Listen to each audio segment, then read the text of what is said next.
नमस्कार, आप देख रहे हैं हिमाचल न्यूज। आइए जानते हैं आज के प्रमुख समाचार और दिन भर की बड़ी सुर्खियां। हिमाचल में बढ़ती ठंड ने जमाई सड़कें, हुए जोखिम भरे रास्ते। जानिए मौसम को लेकर अपडेट। हिमाचल प्रदेश में मौसम का मिजाज तेजी से बदल रहा है, जिसके चलते ऊंचाई वाले क्षेत्रों में कड़ाके की ठंड पड़ने लगी है। रात का समय तापमान में भारी गिरावट आई है। कई प्रमुख मार्गों पर सड़कों पर पानी जमना शुरू हो गया है। शिमला स्थित मौसम विज्ञान केंद्र के अनुसार पूरे प्रदेश में 13 नवंबर तक मौसम साफ रहेगा।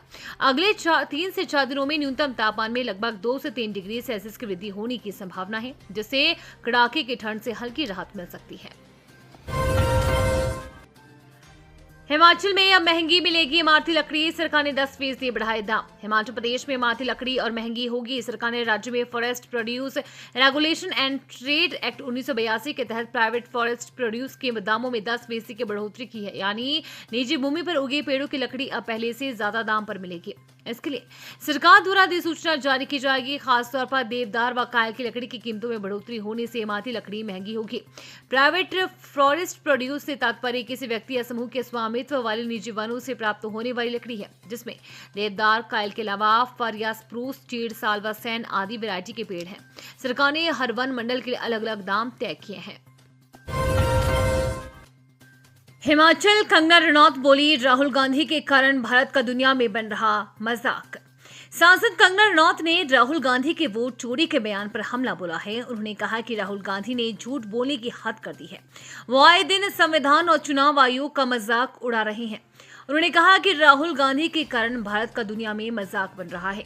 हाल ही में उन्होंने विदेशी मॉडल का फोटो दिखाकर आरोप लगाए। अब वो मॉडल भी देश के लोगों से नाराज है।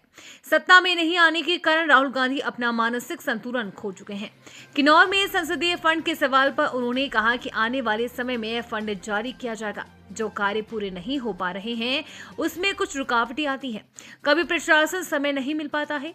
इसी को लेकर सांसद बीच बीच में समीक्षा बैठक करते हैं। कंगना ने स्थानीय उत्पादों की ब्रांडिंग नहीं होने पर चिंता व्यक्त की। उन्होंने कहा कि वो इस विषय को केंद्र से उठाएंगी।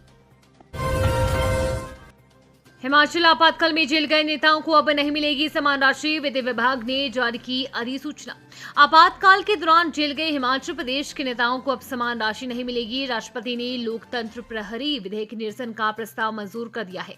शुक्रवार को विधि विभाग ने राजपत्र में इस बाबत अधिसूचना जारी की। सुक्खू सरकार ने अप्रैल 2023 के बजट सत्र में नया विधेयक लाकर पूरे विधेयक को निरसन कर दिया था। भाजपा सरकार ने साल 2021 में 12,000 और 20,000 रुपए मासिक समान राशि देने का इस विधेयक के तहत प्रावधान किया था। मुख्यमंत्री शांता कुमार और पूर्व मंत्री पूर्व राधा रमन शास्त्री, सुरेश भारद्वाज सहित 105 नेताओं को मासिक पेंशन मिलना शुरू भी हो गई थी।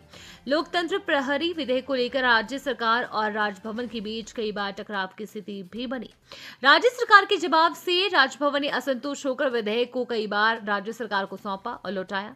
राज्यपाल ने सरकार के इसे निरसन यानी कि रिपीलिंग विधेयक को पारित करने और इस प्रावधान को खत्म करने के कारण पूछे थे। सरकार ने विधानसभा में विधेयक निरसन का प्रस्ताव रखने वक्त तर्क दिया था कि इसका लाभ विचारधारा विषय से जुड़े राजनीतिक लोगों को दिया जा रहा है।